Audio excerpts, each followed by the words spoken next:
Top quality और consistent performance के लिए सिर्फ सिल्वर पंप नाम याद रखना। ಹಾಸನದಲ್ಲಿ ಹಠಾತ್ ಹೃದಯಾಘಾತಕ್ಕೆ ಮತ್ತೊಂದು ಬಲಿಯಾಗಿದೆ. ಸಾಲು ಸಾಲು ಸಾವಾಗ್ತಾ ಇದೆ. ಹಾಸನದಲ್ಲಿ ಹೃದಯಾಘಾತದಿಂದ ಗ್ರಾಮ ಪಂಚಾಯಿತಿ ಸದಸ್ಯ ಆನಂದ್ ಸಾವನ್ನಪ್ಪಿದ್ದಾರೆ. ಕೇವಲ 44 ವರ್ಷ ಅಷ್ಟೇ. ಆನಂದ್ಗೆ ಹೃದಯಾಘಾತದಿಂದ ಮೃತಪಟ್ಟಿದ್ದಾರೆ. ಹೊಳೆನರಸೀಪುರದ ಕೊಂಗಲಬೀಡು ಗ್ರಾಮದಲ್ಲಿ ನಡೆದಿರುವಂತಹ ಘಟನೆ ಇದು. ಐಚನಹಳ್ಳಿ ಗ್ರಾಮ ಪಂಚಾಯತ್ ಮಾಜಿ ಸದಸ್ಯರಾಗಿದ್ರು ಆನಂದ್. ಆದರೆ ಏಕಾಏಕಿ ಹೃದಯಾಘಾತಕ್ಕೆ ಹಠಾತ್ ನಿಧನವನ್ನ ಹೊಂದಿದ್ದಾರೆ.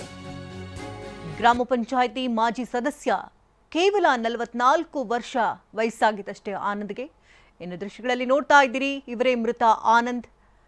ಸಾವನ್ನಪ್ಪಿರುವಂಥದ್ದು ಹೊಳೆನರಸೀಪುರದ ಕೊಂಗಲಬೀಡು ಗ್ರಾಮದಲ್ಲಿ ಇವರ ನಿವಾಸ ಇತ್ತು. ಐಚನಹಳ್ಳಿ ಮಾಜಿ ಗ್ರಾಮ ಪಂಚಾಯತ್ ಸದಸ್ಯರಾಗಿದ್ದರು ಆನಂದ್.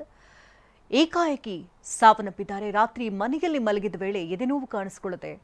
ಅವರನ್ನು ಆಸ್ಪತ್ರೆಗೆ ಕರೆದೊಯ್ಯುವಷ್ಟರಲ್ಲಿ ಮಾರ್ಗ ಮಧ್ಯೆ ಆನಂದ್ ಸಾವನ್ನಪ್ಪಿದ್ದಾರೆ. ಹಾಸನ ಜಿಲ್ಲೆಯಾದ್ಯಂತ ಈಗಾಗಲೇ ಸಾಲು ಸಾಲು ಸಾವಾಗ್ತಾ ಇರೋದು ಜನರಲ್ಲೂ ಕೂಡ ಆತಂಕವನ್ನು ಹೆಚ್ಚು ಮಾಡಿದೆ.